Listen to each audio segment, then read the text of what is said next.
1914년 시작된 제1차 세계대전 당시 전투 식량은 대부분 통조림이었거든요. 그 4년간의 전쟁 속에 맛없는 통조림 식사에 질려버린 이 군인들이 전투 식량 섭취를 기피해 건강이 악화됐다라는 이런 보고가 전달됐고요. 그래서 2차 세계대전이 벌어지자 이 전투 식량의 영양분을 높이고 입맛을 돋우는 기호식품들을 추가하게 됐는데요. 그중에 이 초콜릿도 있었던 것이죠. 초콜릿은 짧은 시간에 간편하게 고열량을 섭취할 수 있어서 전쟁 중 아주 좋은 식량이었거든요. 1941년 12월 일본의 진주만 기습 공격으로 2차 세계대전에 본격적인 참여를 하게 된 미군에게도 다양한 초콜릿이 지급됐습니다. 여기서 문제 하나 내겠습니다. 요즘 군 식량 장난 아닌데. 아, 그래요? 미군의 전투 식량에 포함된 초콜릿에는 다른 초콜릿과 차별점이 있었는데요. 무엇일까요? 정답. 네, 지원 씨. 대마초가 포함돼 있어요. 예? 대마초코. 지원 씨 오답입니다. 그럴 것 같았어, 근데. 정답. 네, 혜성 씨. 초콜릿이 녹지 않아요. 뜨거운 여름에도 이게 녹지 않고 그대로 보존이 돼 있어요. 그래야 어떻게 깨물어 그런 먹어요? 초콜릿이 그런 기술이 없지 있어? 않나요? 그런 기술이 있어? 그 이빨 날아가는 거 아니에요? 근데 여름에 녹으면 어떡해요? 혜성 씨. 혜성 씨 정답입니다. 와. 정답입니다. 와우! 쉽게 안 녹는구나. 네, 잘 녹지 않는 어떻게 그렇게 만들었지? 도대체 어떤 초콜릿인지 한번 사진을 보시겠습니다. 아밀라제야? 아, 이거 너무 좋아했었지.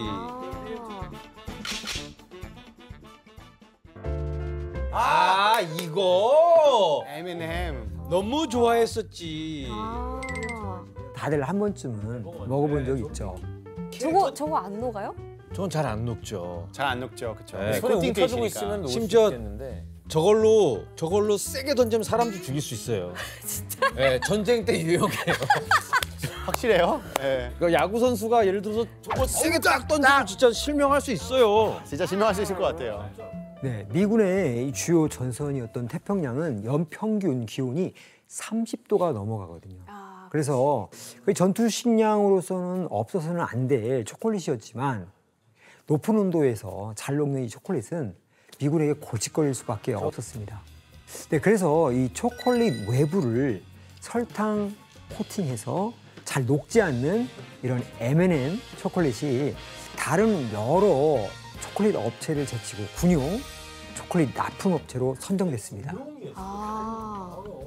그리고 이 M&M 초콜릿은 100% 전선에 제공합니다라는 광고로 대대적인 마케팅을 펼쳤는데요. 이후 전쟁이 끝난 직후에도 사랑받는 초콜릿이 됐습니다. 그리고 2차 세계대전에서 초콜릿을 누구보다 잘 이용한 사람이 있었습니다. 누군지 짐작이 가세요? 히틀러. 초콜릿 좋아했을 것 같아, 근데. 맞습니다. 바로 히틀러였습니다. 히틀러는 이 병사들이 담배를 피거나 술을 먹는 것을 싫어해서 술이나 담배 대신 초콜릿을 먹으라는 명령을 내리기도 했죠. 그렇다면 이 독일의 히틀러도 초콜릿을 어떻게 전쟁에 활용했을까요? ABC요? 수염 모양 붙이면 계속 녹아서 단 햇바라고 빨아먹게. 그 수염 모양으로 이렇게 붙여놓는 거죠. 붙여놔서 이게 한번 핥고. 한번 핥고 놔두고 한번 핥고 놔두고. 제2차 세계대전 당시 독일은 영국의 주요 도시에 대규모 폭격을 퍼부었거든요. 이때 이 폭격은 영국의 16개 도시에 무려 267일 동안 이어졌습니다. 그렇다 보니 독일군은 제대로 잠을 잘 수 없었죠. 연이은 폭격기 출격에도 졸기 일쑤였습니다. 그래서 피로에 지쳐버린 이 조종사를 정신 차리게 하기 위해 초콜릿을 만들고 보급하기 시작했어요.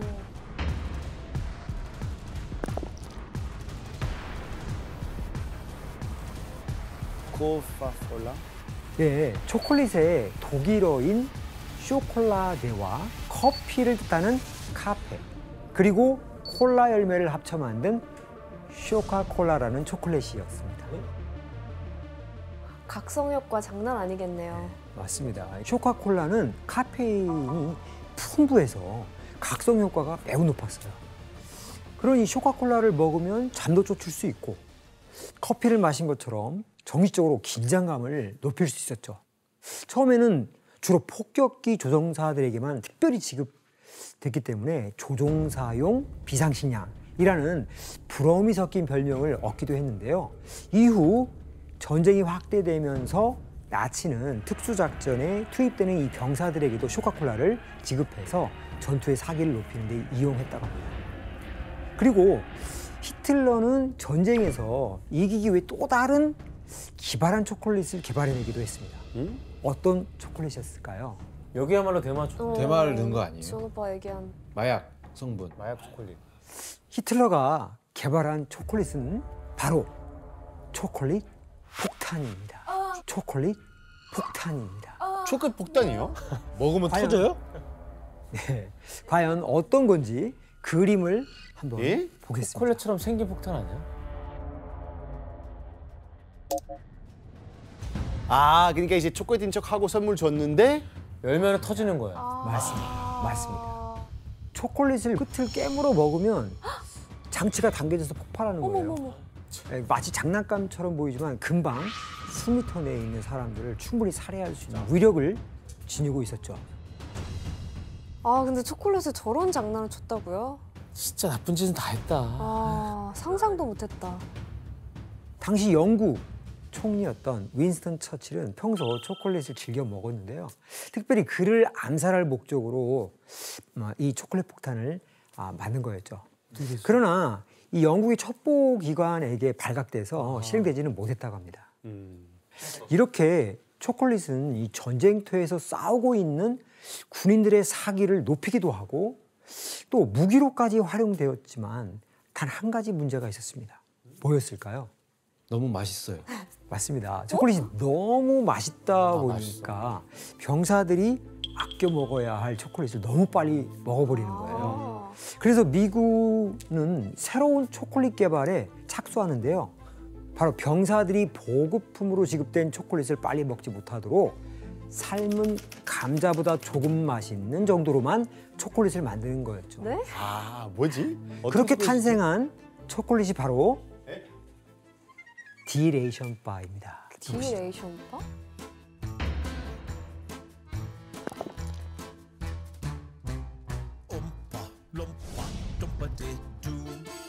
이게 뭐예요? 비누같이 생겼는데요? 야, 근데 생긴 게 너무 먹기 싫게 생겼네. 벽돌 같아요. 벽돌 같아. 네, 이 디레이션 바는 49도의 기온에서도 잘 녹지 않으며 어머. 1,800칼로리를 제공하는 초콜릿이었습니다. 1,800칼로리요? 저거 하나 먹으면? 1800이면은 가을 짠. 새끼 먹었을 때 1800 나오는 밥 한 6공기예요. 6공기죠. 밥 한 공기가 약 300칼로리가 엄청나게 고열량의 초콜릿이죠. 와 말도 안 돼. 네, 그야말로 잘 녹지도 않고 높은 열량을 가져 꼭 필요할 때만 먹을 수 있도록 개발된 전투 식량용 초콜릿이었습니다. 그 오트밀 같은 이런 재료를 첨가해서 맛을 떨어뜨리자 당연히 일선 장병들 사이에서는 악평이 자자할 수밖에 사기도 없었어요. 떨어지죠. 예.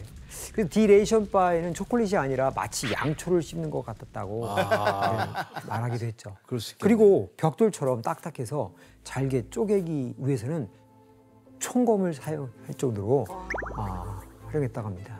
그래서 이 병사들은 이 초콜릿을 히틀러의 비밀 무기라고 불렀다고도 합니다.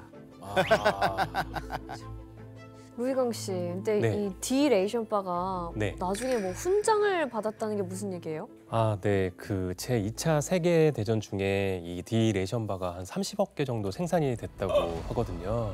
그 공을 인정받아가지고 이제 미 국방부에서는 이제 시민 공로 훈장까지 이제 수여했다고 합니다. 예.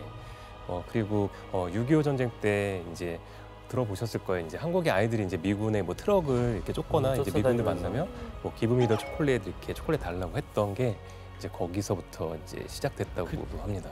그때 줬던 게 디레이션 바였어요. 그때 저거였다고요? 그 네. 맛없는 걸 계속 달라고 그랬던 거예요? 진짜 맛없었겠다. 근데 우리나라에는 또 저런 게 없었으니까. 그쵸. 네, 저것도 맛있었던 거지. 네. 이렇게 초콜릿의 인기는 1945년 제2차 세계대전이 끝난 뒤에도 이어졌는데요. 그 결과 오늘날 전 세계인이 즐기는 음식으로 자리 잡게 된 것이죠. 그렇다면 오늘날 우리가 먹는 이 많은 초콜릿은 다 어디에서 오는 걸까요? 아프리카에서 오는 거 아니에요? 칠판을 보면서 한번 이야기해 보겠습니다. 코트디부아르 그래. 와, côte-d'Ivoire 진짜 압도적이다. 네, 보시다시피 현재 초콜릿의 원료인 카카오를 가장 많이 생산하는 곳은 바로 아프리카의 코트디부아르와 가나이죠. 이 코트디부아르는 전 세계 카카오 생산량의 절반 이상을 공급하는 제1위 카카오 생산국입니다. 이렇게 코트디부아르에는 세계에서 가장 많은 카카오 농장이 있는데요. 카카오 농장의 그 면적만 따져봐도 서울에 36배나 된다고 합니다. 36배나 된다고 합니다. 카카오 농장이 서울의 36배라고요? 네. 그런데 이 과거 이 코트디부아르는 프랑스의 식민지였습니다. 그래서 10년 이상 독립운동을 한 결과 1960년에 프랑스로부터 독립을 할 수 있었는데요. 이때 이 대통령이 된 오프에-부아니는 코트디부아르를 부국으로 만들겠다는 이런 열망으로 국민들에게 돈이 될 만한 작물을 심도록 독려했는데요. 그때 가장 많이 심긴 작물이 뭐였을까요? 카카오겠죠. 카카오. 네, 맞습니다. 바로 카카오였던 것입니다. 이때부터 코트디부아르가 세계 최대의 카카오 생산국으로 자리매김하게 된 겁니다. 그래서 눈부신 경제 발전으로 우리나라 한강의 기적처럼 코트디부아르의 기적으로 불리기도 했죠. 교수님, 근데 너무 그 국가 경제를 카카오에만 의존하다 보면은 뭐 나중에 뭐 가뭄이 들거나 홍수가 생기거나 하면은 그 경제 자체가 흔들릴 수 있는 거 아니에요? 맞습니다. 혜성 씨 말대로 우려하던 일이 벌어지게 되는데요. 카카오 가격이 국제시장 가격에서 곤두박질 치는 일이 벌어지거든요. 왜죠? 왜냐면 이때 카카오 생산량이 이렇게 늘어나다 보니까 수요에 비해서 과잉 공급이 일어나게 된 것인데요. 결국 이 코트디부아르는 1987년 국가 파산을 선언했고요. 무려 45억 달러에 달하는 국가 부채를 지게 됩니다. 그리고 이때 이런 복잡한 코트디부아르의 상황 속에서 이익을 얻는 이들이 있었어요. 누구였을까요? 그 초콜릿 만든 회사들이 좀 그랬을까요? 네, 바로 다국적 초콜릿 기업들이었습니다.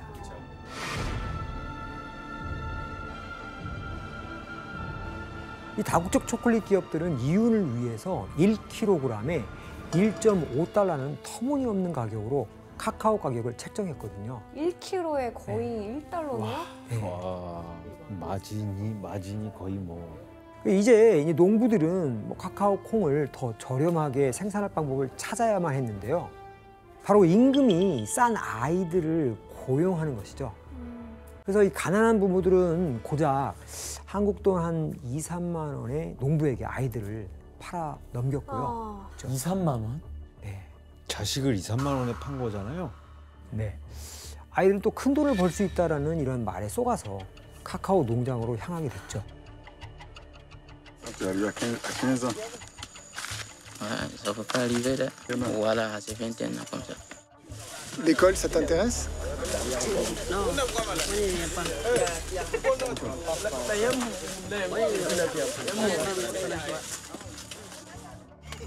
Il te donne pas l'argent Ici? Non, il ne me donne pas. Il n'est pas me donné, j'ai travaillé jusqu'à...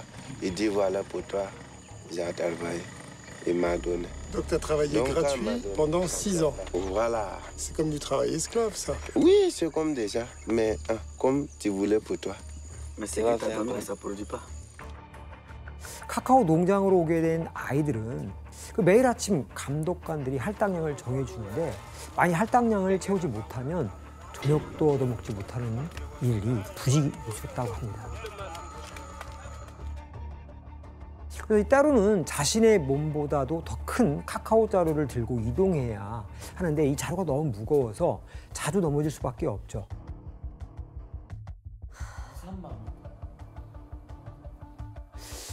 그러면서 자루를 다시 들어 올릴 때까지 자전거 체인으로 구타당하기도 하는 일들이 빈번하게 일어나죠. 사진을 한번 보겠습니다. 아니 그거 그렇게 학대하는 사람들이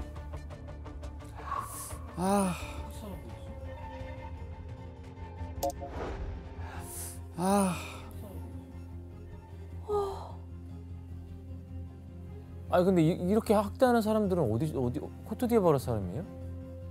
코트디부아르인들과 또 동시에 그 주변에서 이주해온 이주자들이 농장을 경영하고 있던 사람들이죠. 같은 민족 아니에요? 그럼? 다른 나라일 수도 있지 뭐. 네, 같은 민족인데도 어차피 돈 앞에서는 지금 게다가 아프리카의 작은 마을에서 아이들을 납치해 카카오 농장에 팔아 넘기기도 하죠. 에휴 정말 진짜. 네, 그래서 이 코트디부아르에만 약 12,000여 명의 인신매매 피해 아동이 있는 것으로 추정되고 있습니다. 요즘 그렇다는 거예요? 맞습니다. 그 노예제들은 비록 현재 폐지됐지만 이 코트디부아르의 카카오 농장의 아이들은 카카오 재배 산업의 노예나 다름없는 생활을 하고 있는 것이죠. 그리고 이 아이들은 매일 카카오 열매를 따면서도 죽는 날까지 초콜릿은 구경조차 하지 못한다고 합니다. 아니 뭐 30년 전 얘기하는 것 같아요. 그래서 실질적으로 기적적으로 카카오 농장에서 탈출해서 성공한 한 아이는 사람들이 초콜릿 먹으면 내 살을 먹는 거이라고 말하기도 했죠.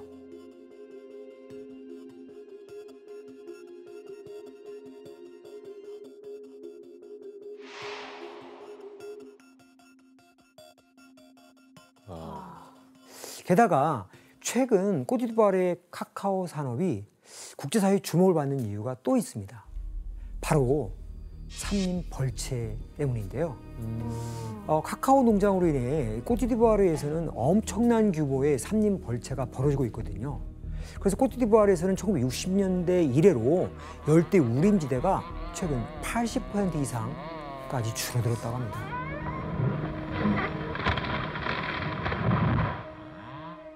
그래서 현 국제환경단체에 따르면 지금과 같은 이런 상황이 계속 반복된다면 2030년에는 코트디부아르의 열대 우림은 거의 다 사라져버린다고 경고하고 있기도 하죠. 환경 문제가 생기네요. 네. 올해 슈퍼 엘니뇨 영향으로 수확이 줄면서 국제 카카오 가격이 44년 만에 최고 수준으로 코트디부아르와 가나 등 카카오 주산지에서 폭우로 인해 흑점병이 확산하면서 카카오 가격이 최고치로 급등했습니다. 원료 가격 고공행진으로 식품 가격이 들썩이고 있는 모습입니다. 이처럼 초콜릿이 불러온 비극은 서구 열강이 식민지를 확장해가던 때부터 지금까지 이어져 오고 있는데요. 신이 내린 선물로 불렸던 초콜릿은 때론 달콤한 간식으로, 때론 활력을 주는 기분 전환제로 인류의 입맛을 사로잡아 왔습니다. 하지만 초콜릿 뒤에는 쓰디쓴 눈물이 있다는 것을 잊어서는 안 되겠습니다. 오늘 수업을 통해 여러분들도 평소 초콜릿을 먹을 때 달콤한 초콜릿의 이면에 숨겨진 역사를 한번 떠올려 보시면 좋을 것 같습니다.